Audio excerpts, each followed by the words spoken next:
1000 सफाई कामगार पूर्ण महाराष्ट्रामध्ये ॲव्हरेज त्यांचा मृत्यू होतो. एका सर्वे केला होता एका संस्थेने की सफाई कामगारांची अवस्था काय आहे.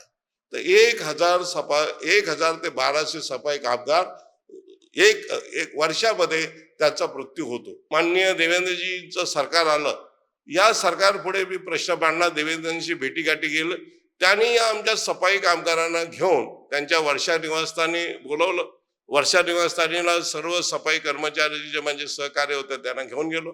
त्यांनी आमचं म्हणणं ऐकून घेतलं की कशा प्रकारच्या सफाई कामगारांच्या अडचणी आहे, आणि त्याने म्हटलं की हे मी ऐकलेलं आहे, मी याच्यावर जो तोडगा काढतो. 2019ला उद्धवजी ठाकरे यांचं महाविकास आघाडी सरकार आलं. या सरकारने जो माननीय देवेंद्र फडणवीसांनी जो GR काढला होता मालकी हक्काचा, तो त्यांनी रद्द करून आश्रय योजना सुरू केली. त्याला स्थगिती दिली. देवेंद्रजींच्या GRला स्थगिती देऊन आश्रय योजना म्हणजे काय, सेवा निवासस्थान. पुन्हा तुम्ही जे अगोदर होता तसे तात्पुरतं म्हणजे तुम्ही जोपर्यंत नोकरीत आहात तोपर्यंतच तुम्हाला घर असेल, नोकरीत नसेल तर तुम्हाला ते घर सोडावं लागेल, असं केलं. कारण त्यांना अनुभूतीच नाही. ही माझी जी अनुभूती आहे त्यांची कदाचित सहानुभूती असेल की सफाई कामगारांचा उद्धार व्हावा, त्यांना चांगला, परंतु माझी अनुभूती आहे सफाई कर्मचाऱ्याच्या घरामध्ये मी राहिल्यामुळे, माझे वडील सफाई कामगार होते, त्यांनी जे भोगलेलं आहे ते मला अजूनही दिसतं इतर लोक भोगतायत, आणि याचं मला खूप दुःख आहे. माननीय देवेंद्र फडणवीस यांनी जो त्यांना मालकी हक्काचा GR काढून जे आता घरात गेले असते मालकी हक्काच्या, सिद्धार्थ मी जिथे म्हटलं राहत होतो तिथे आता 20 माळ्याचे टॉवर झाले. परंतु या आघाडी सरकारच्या वेळी जे बांधकाम झालेत पुन्हा ते लिकेज झालं. याने जे कॉन्ट्रॅक्टर दिले त्या कॉन्ट्रॅक्टरने असं काम केलंय की ह्या 20 माळ्याच्या बिल्डिंग या त्या ठिकाणी गळायला लागलेल्या आहेत. जसं वरळी BDD मध्ये, नायगाव BDD मध्ये माननीय मुख्यमंत्री देवेंद्रजी फडणवीस यांनी त्या तिथल्या रहिवाशांना मालकी हक्काची चावी दिली, तशी मी त्यांना आग्रह केलाय की माझ्या साईनगरमध्ये जे 350 घरं आहेत तयार आहेत तर तिथे या आणि त्यांना मालकी हक्काची चावी द्या घरांची. ज्यावेळी या कामगारांना माझ्या मालकी हक्काची चावी देतील तेव्हा हा लढा थांबेल, नाहीतर हा लढा पुन्हा सुरू राहील. आणि तोच लढा जसं घरं जरी दिली तर त्यांच्या जे आरोग्य आणि पुढील मुलांच्या शिक्षण वाटचालीसाठी सुरू ठेवावं लागेल असं मला वाटतं. नमस्कार, MHA-MTVच्या विशेष मुलाखतीमध्ये आपलं स्वागत. मी सागर देवरे आणि माझ्यासोबत उपस्थित आहेत साक्षात सावंत आणि जयेश पाटील. समता परिषद मुंबई गेली 4 दशकाहून अधिक काळ मुंबईतील स्थानिक बहुजन समाजाच्या हक्कांसाठी आवाज उचलत आहे. त्यांच्या सर्व मागणींना विधानिक गतिविधी मिळावी यासाठी विशेष प्रयत्नशील आहे.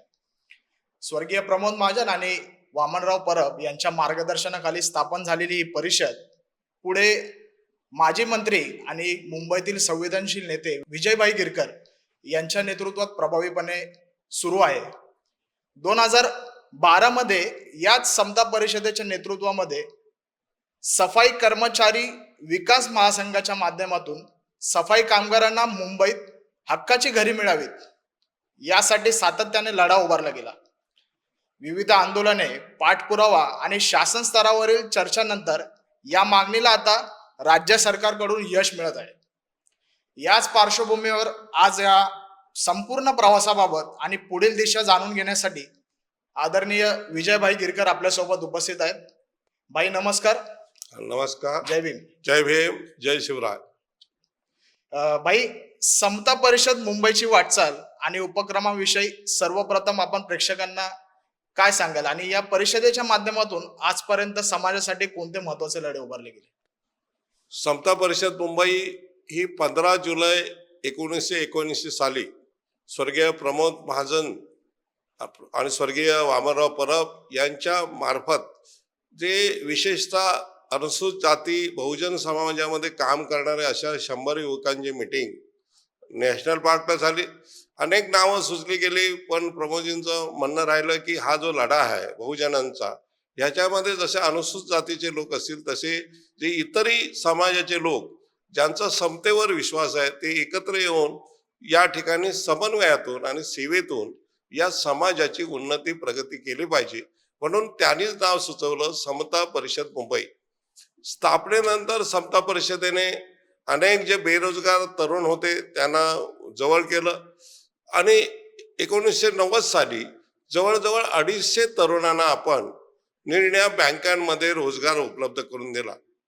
1990 साली त्या ठिकाणी बॅकलॉग भरायचा होता, म्हणून जनकल्याण बँक, डोंबिवली नागरिक बँक, जनता सहकारी बँक, कल्याण जनता सहकारी बँक, संघ परिवाराच्या जेवढ्या बँका होत्या त्या बँकांमध्ये आपण 250 लोकांना रोजगार मिळवून दिला. मी जनकल्याण बँकेवर डायरेक्टर होतो, म्युन्सिपल कोऑपरेटिव्ह डायरेक्टर होतो. तसंच महानगरपालिकेत त्यावेळी मी सेवेला असल्यामुळे महानगरपालिकेमध्ये सुद्धा आपण 250 तरुणांना रोजगार उपलब्ध करून दिला. अशा या 500 तरुणांची टीम घेऊन आपण विविध वस्त्यांमध्ये उपक्रम चालू केले. कुठे संस्कार केंद्र, बालवाड्या, अभ्यासिका हे केल्याच्या नंतरच्या कालखंडामध्ये आपण कॉम्प्युटर क्लासेस वगैरे केले. याचबरोबर लक्षात असं आलं जे 6 डिसेंबरला अनुयायी येतात बाबासाहेबांना अभिवादन करण्यासाठी, या अनुयायांची तिथे गैरसोय होते आणि म्हणून आपण समता परिषद सेवा प्रकल्प असा प्रकल्प उभारला आणि तिथे येणाऱ्या लक्षावधी बांधवांसाठी आपण चपाती भाजी आणि पुलाव भात असं आपण देतो.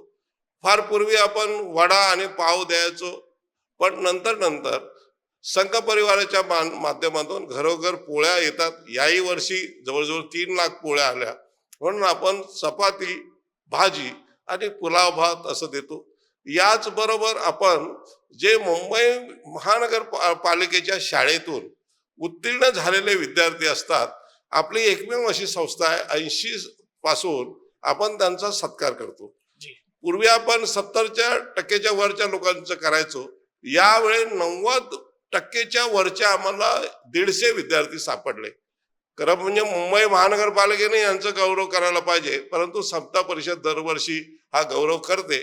याही वर्षी केला आणि जसं मी म्हटलं तसं विविध वस्त्यांमध्ये महिलांच्या विकासासाठी बचत गट असतील किंवा बाकीचे उपक्रम समता परिषदेने चालवले आणि त्यातूनच आपण अनेक उपक्रम जसे आरोग्य शिबिरं असतील, त्यानंतर अभ्यास शिबिरं असतील, कार्यकर्त्यांचं प्रशिक्षण निरनिराळ्या विभागामध्ये निरनिराळ्या जिल्ह्यांमध्ये नेऊन त्यांना प्रत्यक्ष दर्शनी दाखवून आपण कार्यकर्त्यांचं प्रशिक्षणही घेतो.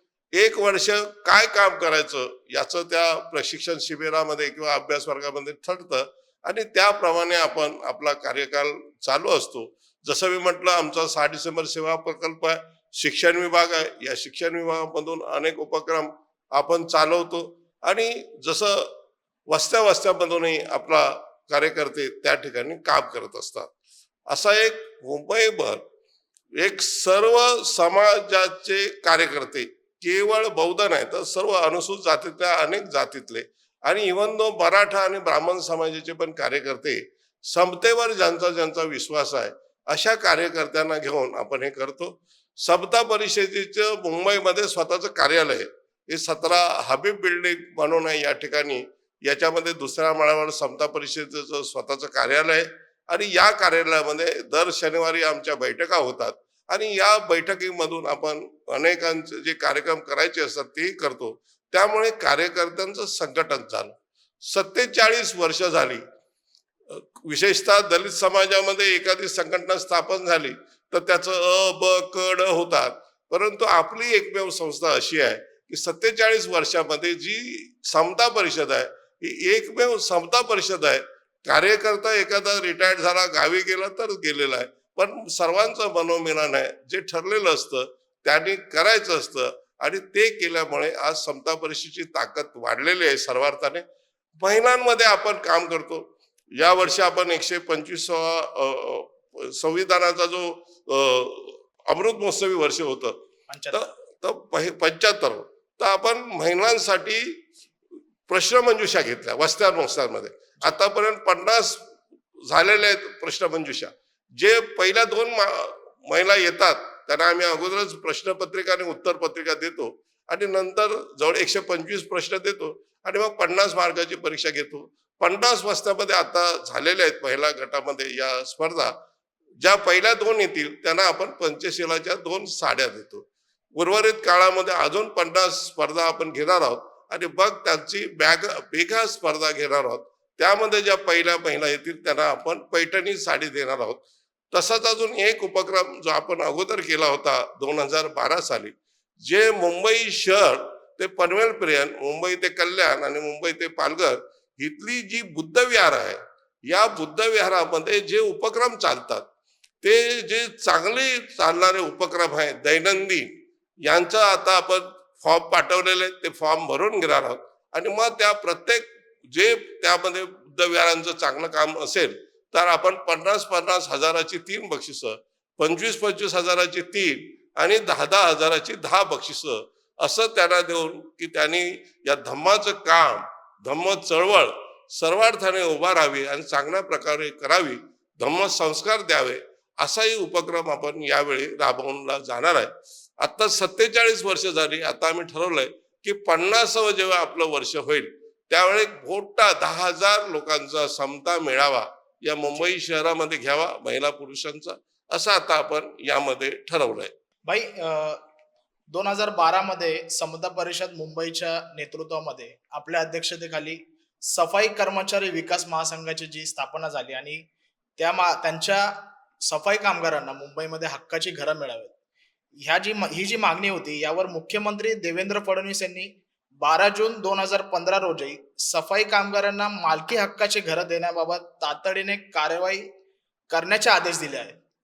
आणि या निर्णयामागे आपल्या लढ्याची भूमिका आपण कशी पाहता आणि समाजाला आपण याबाबत काय सांगाल? समता परिषद जसं आहे, समता परिषदेचं एक समता क्रीडा भवन आहे, ज्याच्यामध्ये मल्लखांब जो खेळ खेळला जातो, वर्ल्ड कप आपल्या मुलाने समता परिषदेच्या मारल्या दीपक शिंदे आणि गणेश शिंदे यांना छत्रपती शिवाजी पुरस्कारही प्राप्त झालेला आहे. म्हणजे क्रीडेच्या माध्यमातून तरुणांना करतो. जे पंचशील वरिष्ठ नागरिक संघ आपण कांदिवलीला चालवतो, तसंच आपण पंचशील पतपेढी आणि या ठिकाणी पंचरत्न पतपेढी कुर्ल्याला असंही काम करतो. म्हणजे समता परिषदेची मूळ संस्था, त्याचे हे उपक्रम. तसाच हा उपक्रम समता परिषद मुंबई संचालित आपण सफाई कर्मचारी विकास महासंघाची स्थापना गौतम नगर दादरला जे सफाई कामगारांची वसाहत आहे ते 2012ला आपण स्थापन केली. त्यावेळेस त्या तत्कालीन महापौर सुनील प्रभू आणि विनोद तावडे हे त्या कार्यक्रमाला आले होते आणि तिथे जी मूळ मागणी केली की जे सफाई कर्मचारी पिढ्यानपिढ्या या वसाहतीमध्ये राहतात, एक पिढी झाली का दुसरी पिढी पीटीकेसवर लागते, तर आता जवळजवळ 152 वर्ष झालेले. 1874ला मुंबई महानगरपालिका स्थापन झाली. आता जर आपण ज्यावेळी केलं तेव्हा 2012ला 140 वर्ष झाली होती. आणि या 40 वर्षामध्ये सफाई कर्मचाऱ्यांना मालकी हक्काचं घर नव्हतं. 28,000 सफाई कर्मचारी, फक्त 6,000 सफाई कामगारांना सेवा निवासस्थान आहे. 39 त्यांच्या वसाहती आहेत. या 39 वसाहतीमध्ये फक्त 6,000 कामगारांना घर आहेत. बाकीचे कामगार, आपल्याला माहिती की मुंबई शहरात जागा नसल्यामुळे ते पनवेलला, आपल्या बदलापूर या ठिकाणी, विरार, पालघर पासून सकाळी 6:30च्या हजेरीला येतात. सकाळी 6:30ला पंचिंग असते.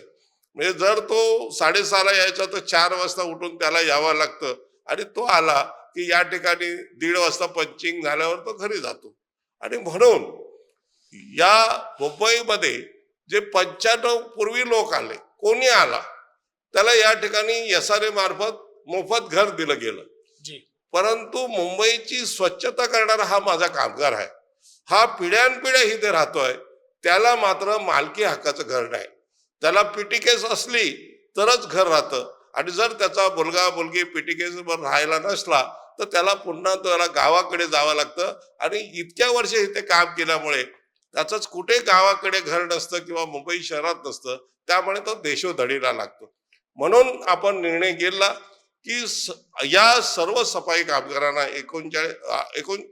जे 28,000 सफाई कामगार आहेत त्यांना मालकी हक्काचं घर मिळावं असा आपण लढा उभारला. प्रथम आपण 10,000 लोकांचे फॉर्म भरून घेतले की आणि ही आपण युनियन काढली नाही. सर्व पक्षीय जेवढ्या युनियन होत्या त्या युनियन मधले जे कार्यकर्ते होते त्यांना आपण एकत्रित केले आणि एकत्रित करून हा सफाई कर्मचारी विकास महासंघ केला. त्याची ही बैठक झाल्यावर अनेक बैठका वस्त्यांमध्ये झाल्या, हजेऱ्यांवर झाल्या आणि मग आपण जी रमाबाई आंबेडकर कॉलनी पलटण रोड आहे इथून ते महानगरपालिकेच्या ऑफिस पर्यंत या 10,000 लोकांचा लॉंग मार्च काढला आणि हे 10,000 फॉर्म जे होते तत्कालीन उपमहापौर जे मिटबावकर आहेत त्यांच्याकडे दिले आणि आपण त्यांना सांगितलं की तुम्ही सुपूर्द करा मुंबई महापालिकेमध्ये आणि आम्हाला सफाई कर्मचाऱ्यांना मालकी हक्काचं घर द्या.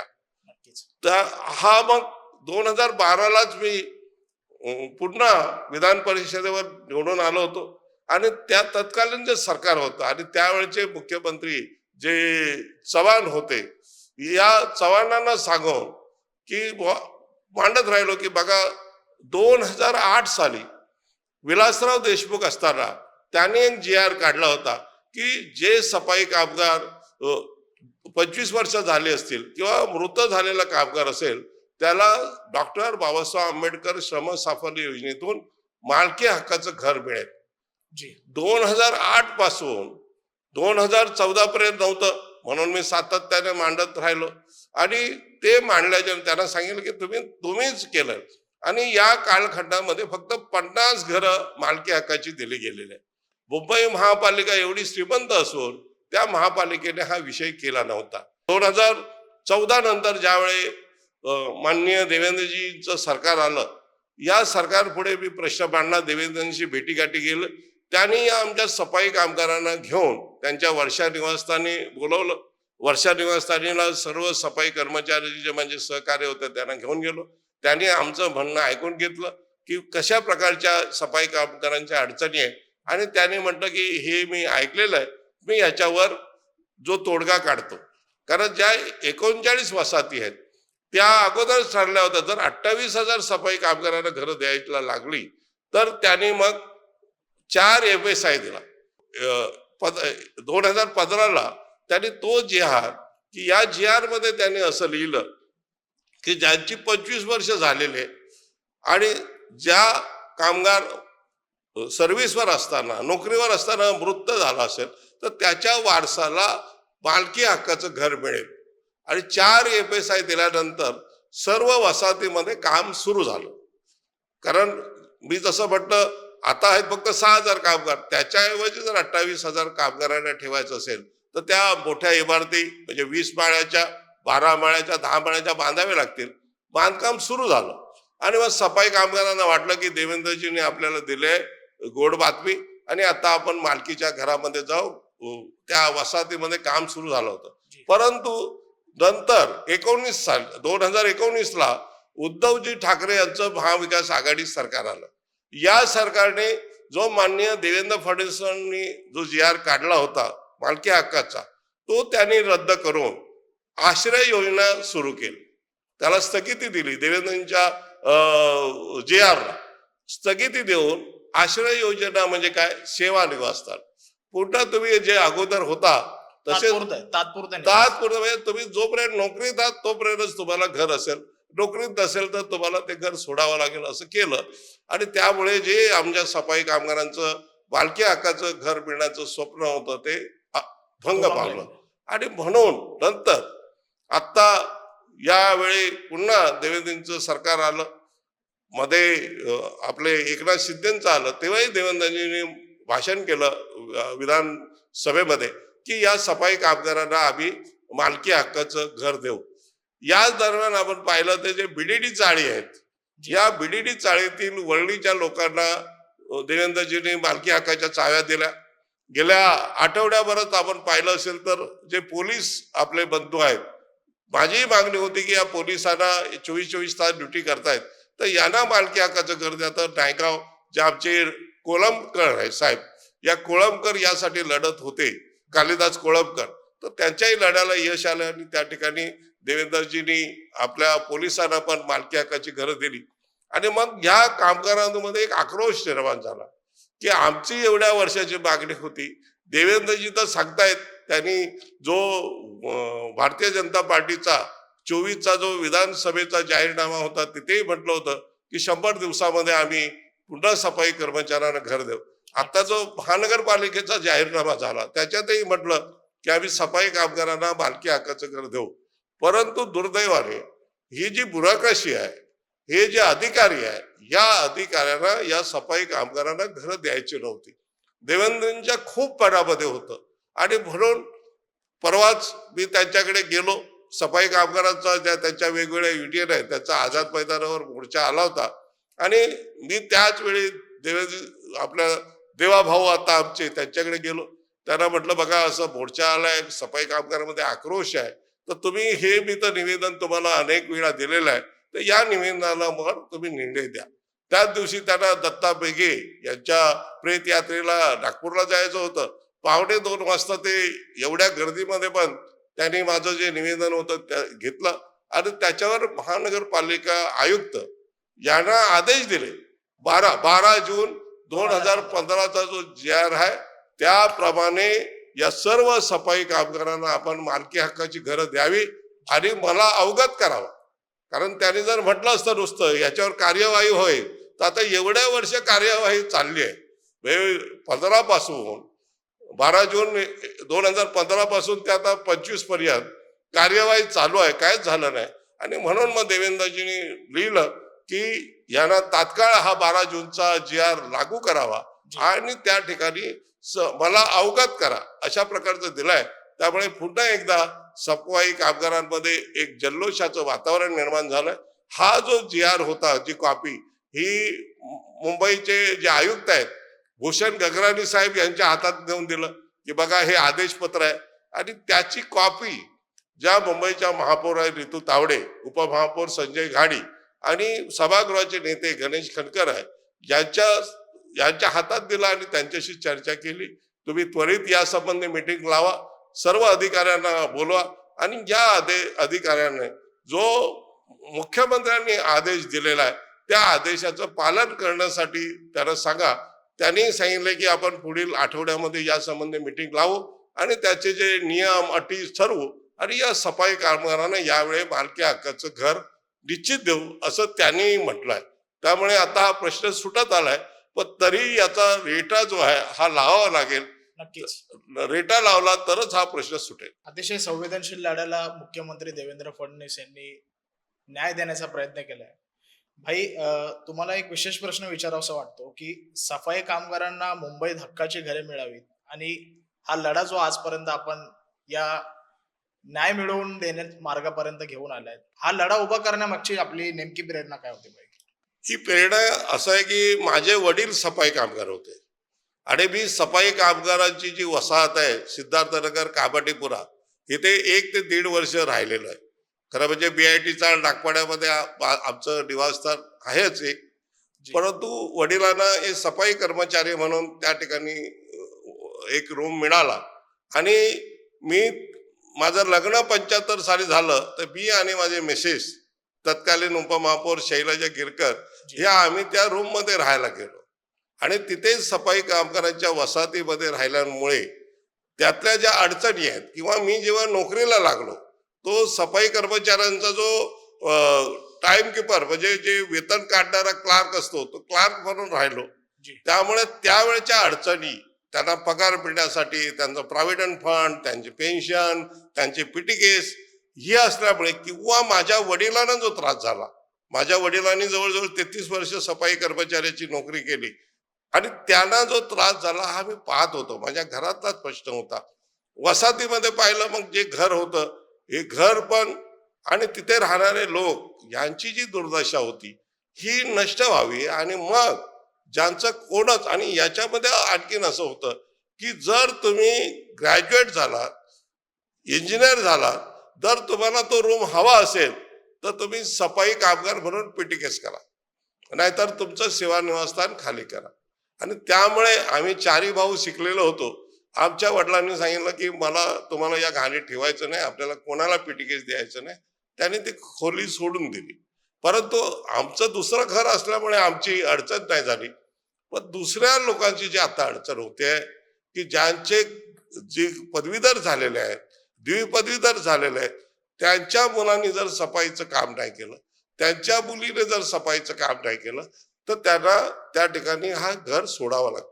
आणि म्हणूनच ही वडिलांना एक भावपूर्ण श्रद्धांजली द्यावी. त्यांना जे त्याने भोगलं हे माझ्या इतर बांधवांना भोगायला लागू नये, म्हणून ही जी प्रेरणा आहे ती वडिलांचे बघितलेलं जे, आणि जे माझे गावचे लोक, माझ्या वाडीतले लोक, हे अनेक सफाई कामगार आहेत, सफाई कामगार होते, त्यांचं दुःख, दैन्य आणि व्यसननिता. कारण हा जो आपण पाहतो कचऱ्यामध्ये हे लोक काम करतात, या कचऱ्यामध्ये त्यांना कुठे हँडग्लोव्ज असतात, कुठे त्यांना मास्क नसतो. जर आपल्या बाजूने एखादी सफाईची गाडी गेली तर आपण लगेच नाकाला रुमाल लावतो, आणि हे त्या घाणीत काम करतात. त्यामुळे आपल्याला सांगितलं आश्चर्य वाटेल, 1,000 सफाई कामगार पूर्ण महाराष्ट्रामध्ये ऍव्हरेज त्यांचा मृत्यू होतो. एका सर्वे केला होता एका संस्थेने की सफाई कामगारांची अवस्था काय आहे. तर 1,000 ते 1,200 सफाई कामगार एक वर्षामध्ये त्यांचा मृत्यू होतो. याचं कारण असं आहे, हे घाणीत काम करत असल्यामुळे तो वास सहन होत नाही. जे मुलं असतात ते मग गुटखा खातात, गुटखा खाता खाता ते मग दारूच्या अधीन जातात, व्यसनाच्या अधीन जातात, आणि त्यातच 32 वर्ष 34 वर्षातच त्यांचं निधन होतं. आणि त्यांच्या पत्नीनं त्यांची पिटिकेस मिळवून सफाई कामगार म्हणून एकही महिला कर्मचाऱ्याची भरती झाली नाही.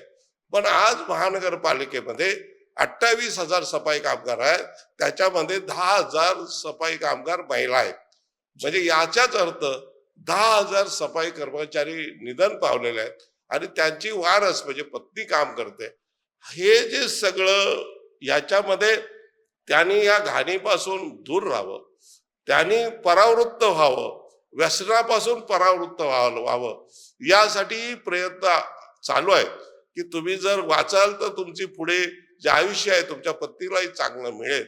आणि आता याचबरोबर आता जो दुसरा लढा आहे की यांना तुम्ही हँडग्लोव्ज द्या, यांना मास्क द्या, आणि तरच ते, आणि त्यांचं समुपदेशन करा की तुम्ही व्यसन करू नका किंवा काय करावं लागेल. असं जर ही इतर साधनं पुरवली तर सफाई कामगारांचं मृत्यूचं प्रमाण कमी होईल. जेव्हा संकट आलं, म्हणजे सांगलीला ज्यावेळी पूर आला आणि जी एवढंही त्या ठिकाणी चिखल आणि घाण निर्माण झाली, आपले 200 सफाई कामगार, तेव्हा परदेशी कमिशनर होते, 200 सफाई कामगार तिथे घेऊन गेले, आणि त्या सफाई कामगारांना त्या ठिकाणी गेले, आणि ते सर्व सफाई त्या ठिकाणी त्या सांगली आणि त्या पट्ट्याची केली. आणि महिना दीड महिन्यानंतर आले 2 सफाई कामगार मृत्यू झाले. आता जो कोरोना झाला, या कोरोना काळामध्ये सगळे घरी होते, परंतु माझा सफाई कामगार मात्र रस्त्यावर होता.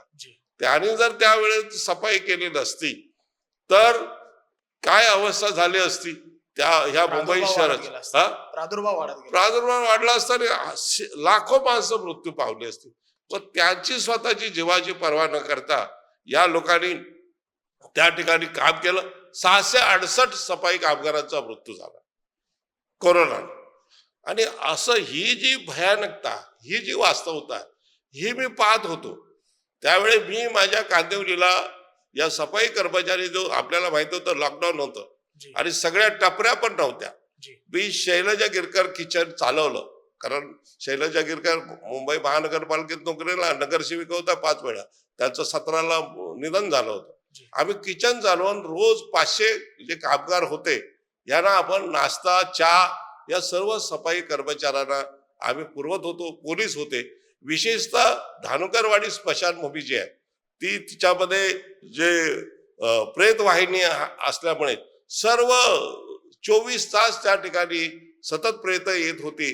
गॅसवर तिथे जाळण्याची व्यवस्था आहे, आणि म्हणून त्या कामगारांना पण आपण जो लागणारा नाश्ता, चहा पोचवत होतो. पण हे मी भागात राहत होतो तिथे झालं, परंतु संपूर्ण मुंबईभर जे सफाई कामगार माझे काम करत होते त्यांची एवढी दैना दुरवस्था झाली आहे.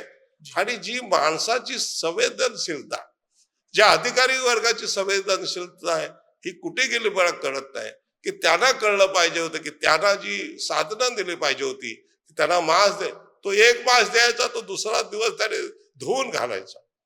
एवढंच नाही तर तिथे त्यांच्या हजेरीच्या चौक्या आहेत, हे त्यानंतर तिथे 1:30 वाजता ते त्या तिथे येऊन पुन्हा त्यांचं याच्या आयडेंटिटी कार्ड करता. तर ज्यावेळी त्या महिलांना बाजूला घाणीतून आल्यावर वॉशरूमची व्यवस्था नाही, हात पाय धुण्याची व्यवस्था नाही, आणि म्हणून महिला पुरुष हा लढा अजून उभारावा लागेल की यांना ते जे आल्याच्या नंतर त्या जे कामगार आहे पंचिंग करायला जेव्हा येतात 1:30 वाजता आणि मग जाणार, तर त्यांना कपडे बदलावे लागतात.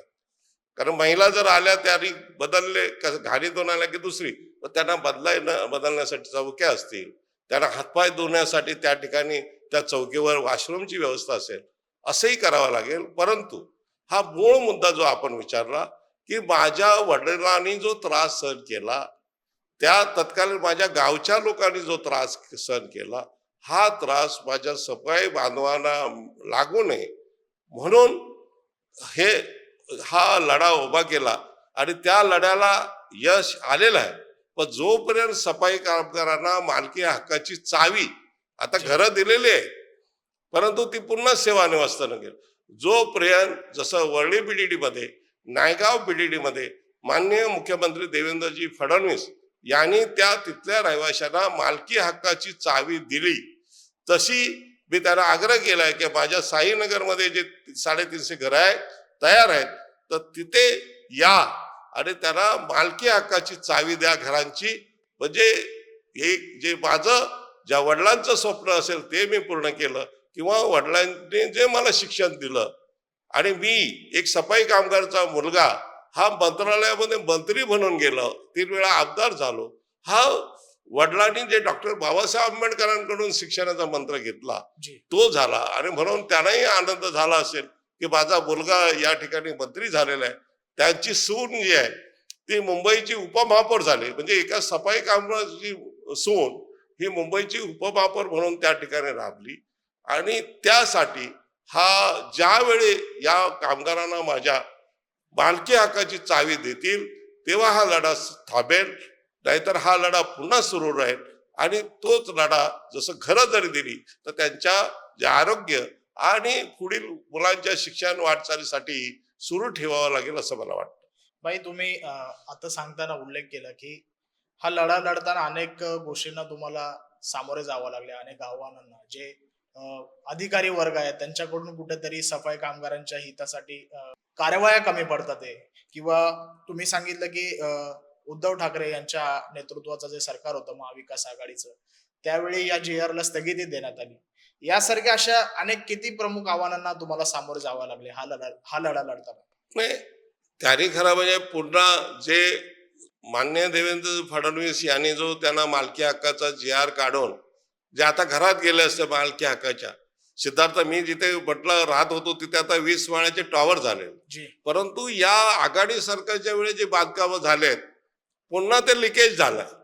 याने जे कॉन्ट्रॅक्टर दिले त्या कॉन्ट्रॅक्टरने असं काम केलंय की ह्या 20 माळ्याच्या बिल्डिंग ह्या त्या ठिकाणी गळायला लागलेल्या आहेत, त्याची जे टाईल्स निघालेले आहेत तेही म्हणजे, आणि जे अधिकारी वर्ग आहे त्यांना जे त्यांच्या मनामध्ये पाहिजे की नाही हा जो माझा कर्मचारी आहे त्याला सुविधा मिळाल्या पाहिजे, त्याला घर मिळाले, त्यांच्या मनामध्ये नाही. जसं त्यावेळी आघाडी सरकारच्या मनात नव्हतं तसं जे अधिकारी वर्ग पण आहे. त्यानंतर जे खालचे अधिकारी आहे, क्लार्क आहेत, ह्यांच्या जे पीटीकेस देणारे आहेत, जे पेन्शन करणार आहेत, 2-2 वर्ष 3-3 वर्ष पीटीकेस होत नाहीत. माझीच पुतणी उषा पडेलकर म्हणून, तिचा नवरा नोकरीला होता, तो रिटायर्ड झाला, 2 वर्ष झाले, तिला अजून पेन्शन सुरू झालेलं आहे. मला दर महिन्याला 25,000 तिला द्यावे लागतात, कारण माझ्या मोठ्या भावाची मिसेस आहे, त्याची ती मुलगी आहे, ती वरळी नाक्यावर राहते. आता बी आहे म्हणून तिला देऊ शकतो, बाकीचे असे किती कामगार आहेत त्यांना 2 वर्ष जर पेन्शन मिळाली नाही, ते रिटायर्ड झालेले आहेत किंवा मृत्यू पावलेले आहेत, कसं त्यांचं चालत असेल? मग ते व्याजाने पैसे घेतात. व्याज म्हणजे काय? 100 रुपयाला एका महिन्याला 12.5%, याचाच अर्थ 100 रुपयाला एका वर्षाला 150% व्याज. हे जो सावकारी पाशाने पुन्हा हे या ठिकाणी जकडलेले आहेत. जर 2-2 वर्ष राहिले तर पगार ते जे हे आहेत पैसे हे सावकाराकडून घेणं, मोठ्या व्याजाने घेणं, आणि मग ज्यावेळी त्यांचा फंड सर्व्हिस येईल त्यातून अर्धे पैसे त्यामध्येच जातात. म्हणून हे मला आता पुन्हा हा लढा सुरू करायचा आहे की त्यांची मिळणारी पेन्शन, त्यांची पिटकेस, त्यांची ग्रॅच्युटी, त्यांचे फंड त्वरित त्यांना मिळालं पाहिजे. आणि ते जे मिळण्यासाठी ह्या वरिष्ठ अधिकाऱ्यांनी जी मेहनत घेतली पाहिजे ती घेतली जात नाही, कारण त्यांना अनुभूतीच नाही. जी ही माझी जी अनुभूती आहे त्यांची कदाचित सहानुभूती असेल की सफाई कामगारांचा उद्धार व्हावा, त्यांना चांगला, परंतु माझी अनुभूती आहे सफाई कर्मचाऱ्याच्या घरामध्ये मी राहिल्यामुळे माझे वडील सफाई कामगार होते, त्यांनी जे भोगलेलं आहे ते मला अजूनही दिसतं इतर लोक भोगतायत. आणि याचं मला खूप दुःख आहे. यामुळे मला म्हणजे कधी कधी पाहिल्यावर असं वाटतं की कसं यांचं जीवनमान होणार. हे जर असे 32 वर्षाची 34 वर्षाची मुलं व्यसनाधीनतेमुळे मृत्यू पावत असतील आणि महानगरपालिका त्यांच्या मृत्यूला खरं कारणीभूत आहे, त्याने जर त्यांना सगळ्या मास्क पुरवला, हँडग्लोव्स पुरवले, एवढी श्रीमंत असलेली महापालिका 80,000 कोटी यांचे फिक्स डिपॉझिट मध्ये आहे, परंतु माझ्या सफाई कामगारांना जे लागणाऱ्या ह्या ज्या सुविधा आहेत, दर दिवस वेगळा मास्क दिला पाहिजे, दरवेळेची यूज आणि थ्रू हँडग्लोव्स दिले पाहिजे, ते देत नाहीत. आणि म्हणून ज्या कचऱ्याला जी वास येतो त्यामुळे ही जी गुटखा खाणं, दारू पिणं अशी जी व्यसनता येते आहे ती जी आपण म्हणतो तसं या सफाई कामगारांचे जे अधिकारी वर्ग आहे या ठिकाणी जे महापालिकेच्या ऑफिसमध्ये बसलेले त्यांच्या संवेदना मेलेल्या आहेत, त्यांना जर ही संवेदनशीलता असती तर कदाचित त्यांनी की हे आपले जर यांनी 3 दिवस मुंबईची सफाई नाही केली, समजा 8 दिवस सफाई नाही केली तर ही मुंबई बंद होईल, मुंबई रोगयुक्त होईल, सर्व किडे मकुडे त्या कचऱ्यावर राहतील. आणि म्हणून हे जर आपल्या घरामध्ये 1 दिवस कचरा नाही गेला तर काय होतं, परंतु हे घाणीमध्ये हजारो टन कचरा रोज उचलतात, परंतु त्यांच्या तब्येतीकडे, त्यांच्या आरोग्याकडे मात्र या अधिकारी वर्गाचं लक्ष नाही. म्हणून हे घर मिळाल्यावर लढा सुरू करावा लागेल की जी तुम्ही घरं बांधली ती मजबूत बांधा. जसं बीडीडी चाळीतल्या घरं जी बांधायला दिली ती LNT ला दिली, परंतु ह्यांनी या आघाडी सरकारने हे प्रायव्हेट कॉन्ट्रॅक्टरला दिलं. त्या ठिकाणी काय चालतं महानगरपालिकेत तुम्हाला माहिती आहे चालत होतं. त्यामुळे त्यांनी ज्या बिल्डिंग बांधल्यात 20-20 माळ्याच्या, त्या पुढे लिफ्टचं काय होईल, त्या बिल्डिंगचं काय होईल ह्याची मला चिंता आहे. आत्ताच जर ते गळायला लागल्या आणि ह्या उद्या बिल्डिंग पडल्या तर पुन्हा हे सफाई कामगारांना कुठे घरं जातील, कशी मिळतील, कारण जागा शिल्लक राहणार नाही, सर्व घरं बांधलेली असतील. आणि म्हणून त्या अधिकाऱ्यांनाही माझं आव्हान आहे की तुम्ही संवेदनशीलतेने वागा. माननीय आमचे देवेंद्रजींचा खूप संवेदना आहेत, ते संवेदनशीलच व्यक्तिमत्व आहे, परंतु त्यांना जे वाटतंय ते तुमच्यात कुठेतरी उतरवा. आणि म्हणून अगोदर त्यांनी GR काढला होता 12 जून 15ला, त्या GRची अंमलबजावणी केलेली आहे. आता ह्या GRची त्यांनी अंमलबजावणी करा म्हणून जे आता सही केले त्या JR वर, आणि त्यांनी सांगितलंय की ही अंमलबजावणी करून मला अवगत करा, का त्यांना माहिती आहे की अजूनही 2-5 वर्ष घालवतील. आणि ते आता जे देवेंद्रजींनी सांगितलंय ते मुंबईच्या महापौरांच्या वतीने मी त्या बैठक घेऊन त्यांनी हे दाखवलंय सक्रियता की भाई तुम्ही सांगा, आपण मीटिंग घेऊया, सगळ्या अधिकाऱ्यांना बोलूया आणि लवकरात लवकर या सफाई कामगारांना मालकी हक्काचं घर देऊया. आणि मला वाटतं त्या करतील. आणि माननीय देवेंद्रजींचं जी सहानुभूती या सफाई कर्मचाऱ्यांच्या बाबतीत ती पूर्ण होईल असं मला वाटतं. भाई, तुम्ही आता सांगितलं की सावकारी कर्जामध्ये आणि अनेक कचाट्यामध्ये अडकलेला हा जो सफाई कामगाराचा वर्ग आहे, कुठेतरी सामाजिक न्यायापासून फार मोठा वंचित राहिलेला हा वर्ग आहे. आपण जेव्हा ही मुवमेंट सुरू केली आहे सफाई कामगारांना मुंबईमध्ये हक्काची घरं मिळावी, तेव्हा या समाजाचा आणि या वर्गाचा तुम्हाला पाठिंबा कसा मिळत गेला? नाही, या वर्गामध्ये तर माझ्याबद्दल सहानुभूती आहे, स्वागत आहे.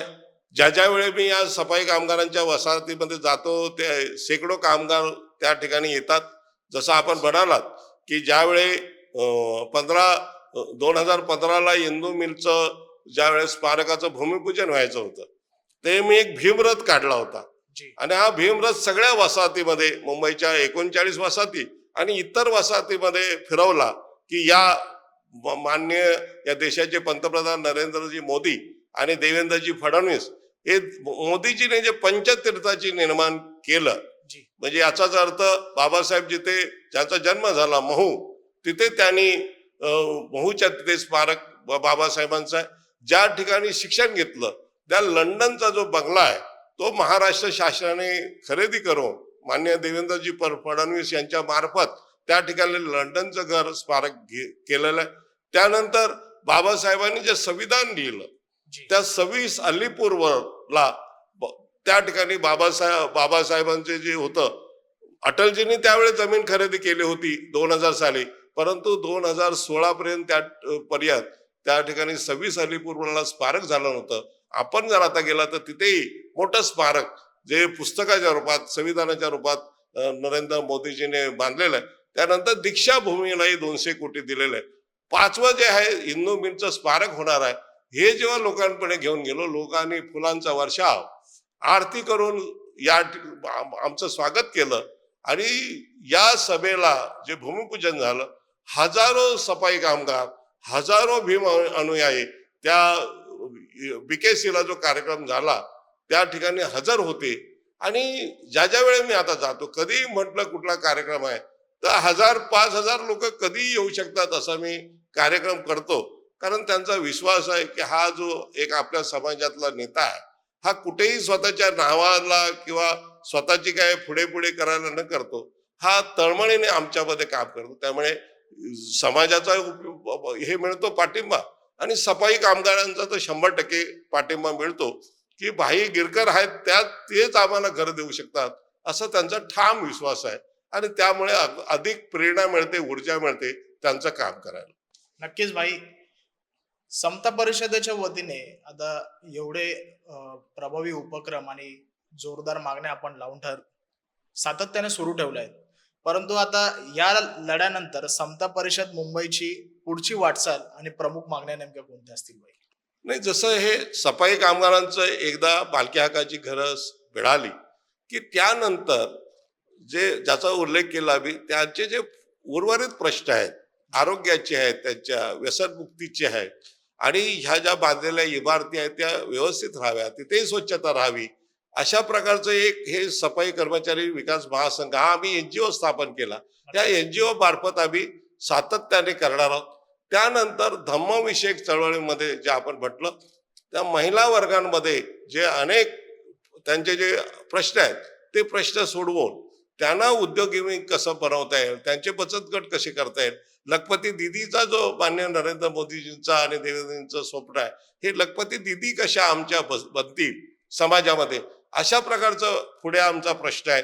त्यानंतर ही जी बुद्ध विहार आहे ही बुद्ध विहार रोज चालू राहावी, तिथे संस्कार केंद्र चालावे, तिथे धम्मवंदना ते चालावी, अशा प्रकारचं एकही बुद्ध विहार त्याला टाळं लागता कामा नये असं करण्यासाठी समता परिषदेचे कार्यकर्ते, कारण जर धम्म संस्कार असतील तर जो बाबासाहेबांनी दिलेला धम्म आहे, बाबासाहेबांनी दिलेला सन्मार्ग आहे, या जर मार्गावर चालले आणि भगवान बुद्धाचं पंचशील जर अंगीकारलं तर ही जी 5 तत्व, मग तो मनुष्य आहे तो सत्य बोलेल, तो काम वासनेपासून दूर राहील, तो व्यसनाधीनतेपासून दूर राहील, तो खोटं बोलणार नाही तर आणि चोरी करणार नाही, या पंचशिलामध्ये त्यांना अनुसरल्यावर हा माणूस म्हणून घडावा. तो कुठल्याही धर्माचा असला तरी त्याने बाबासाहेबांचं किंवा भगवान बुद्धाने, बाबासाहेबांनी माणूस धर्म सांगितला, भगवान बुद्धांनी प्रज्ञाशील आणि करुणा सांगितलं आणि त्यांनी पंचशील अनुसरायला सांगितलं. हे जर सर्व समाजामध्ये, पुरुषामध्ये, महिलांमध्ये जर पंचशील अनुसरलं गेलं तर हा समाज जो आहे, बाबासाहेबांनी जो बंधुभाव हाच धर्म सांगितला, या धर्मामध्ये सर्व समाजाचे, जातीचे. आणि दुसरं असं आहे की समता परिषदेचं जे मगाशी म्हटलं, सुरुवातच अशी झाली आहे की इतर समाज आणि हा समाज हा एकवटला पाहिजे, एक विचार समरस झाला पाहिजे आणि त्याच्यामध्ये दुजाभाव असता कामा नये. त्यांच्यावर, त्या दुसऱ्या समाजावर कोणी आणि टीका करता नये. आपला जो धम्म आहे त्या धम्माचा प्रचार करत राहावा, नाहीतर दुही होईल. आणि हा समाज आणि दुसरा समाज ह्याच्यामध्ये दुही निर्माण झाली तर जी आज जे आपले शत्रू आहेत त्यांना वाटतंय की या देशामध्ये अराजकता निर्माण व्हावी. कारण हे जे आत्ता चाललेलं सरकार मोदीजींचं असेल किंवा देवेंद्रजींचं असेल यांना ते पाडू शकत नाही, मतदानाने ते त्यांना विरोध करू शकत नाही. म्हणून आज अर्बन नक्षलाईट असतील हे कदाचित याच्यात शिरू नये आणि पुन्हा अराजकतेचा डाव या महाराष्ट्रामध्ये होता कामा नये आणि तो हाणून पाडण्यासाठी समता परिषद सर्व प्रकारे प्रयत्न करेल आणि हा डाव त्याचा नेस्तनाबूत करेल. त्यासाठी पुढील काळामध्ये समता परिषद कार्यरत आहे. भाई नक्कीच सफाई कामगारांना आता मुंबईत हक्काची घरे मिळावीस यासाठी मुख्यमंत्र्यांनी आदेश जारी केले. आदरणीय देवेंद्र फडणवीस यांनी याचप्रमाणे मुंबईकरांची सेवा करणारा जो डबेवाला घटक आहे आणि चर्मकार घटक आहे यांना देखील मुंबईत हक्काची घरं देण्यासाठी अगोदर निर्देश दिले आहेत. तर एकंदरीत या निर्देशाबाबत आपण काय वाटचाल सुरू करणार आहात? नाही, जसं आपण म्हटलं की चर्मकार समाज जो आहे तर देवेंद्रजीने 2016 साली एक 10 कोटी रोहिदास भवन जे इथे बांधलंय, महाराष्ट्रातलं नव्हे देशातलं एकमेव जे भवन आहे रोहिदास महाराजांच्या नावाने, ते परळच्या त्या केम हॉस्पिटलच्या समोर आहे. 6 माळ्याचं रोहिदास भवन देवेंद्रजीने भूमिपूजन केलं आणि समाजाला ISI IPS जे आपले मागासवर्गीय आहे त्यांना होण्यासाठी तिथे 2 फ्लोर असणार आहेत. वसतिगृहाची आहे जे मयूर देवळेकर आहेत त्याचे अध्यक्ष, जे रोहिदास समाज पंचायत संघाचे जे अध्यक्ष आहेत ते आणि मी मिळून हा जो एक रोहिदास समाजाचं एक सभागृह केवळ आणि त्यामध्ये बाकीचे जे त्यांच्या विकासाची कामं होतील असं आपण करतो. तसंच पियुष गोयल यांच्या मार्फत जे गटई कामगार आहेत ज्यांनी उद्योगी बनावं, त्यांनी हे गटई कामगार जे आहेत ते गटई कामगार न राहता त्यांनी व्यवसाय करावा, बूट बनवण्याचा, चपला बनवण्याचा, आणि त्यांनी एक्सपोर्ट करावं. म्हणून आता त्या ठिकाणी ट्रेनिंग दिलं जात आहे. 30 कामगारांना आता त्यांना खरं हैदराबादला जावं लागणार होतं, पण त्यांनी हे जे आपले गटई कामगार आहेत या गटई कामगारांना कांदिवलीलाच प्रशिक्षण देत आहेत आणि त्यांना उद्योग मिळवून देऊन त्यांनी या ठिकाणी त्यांचा विकास व्हावा असं करावं. तुम्ही जसं म्हणताय ती सफाई कामगारांची घरं असतील, डबेवाल्यांची घरं असतील किंवा आमच्या कांदिवलीमध्ये माथाडी कामगारांची घरं आहे, हे जे आश्वासन दिलेलं आहे तर तेही पूर्ण करण्यासाठी सातत्याने मी सर्व समाजामध्ये काम करत असल्यामुळे हेही करावं देवेंद्रजींच्या जे मनात आहे ते करण्यासाठी सातत्याने प्रयत्न करू आणि या समाज घटकाला पण न्याय देण्याचा प्रयत्न करू.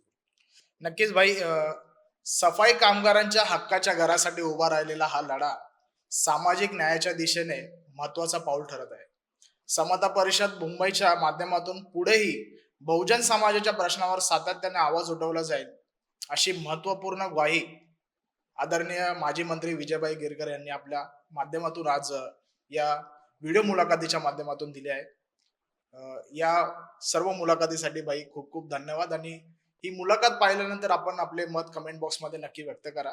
कॅमेरावर आहे जयेश पाटील आणि साक्षात सावंत.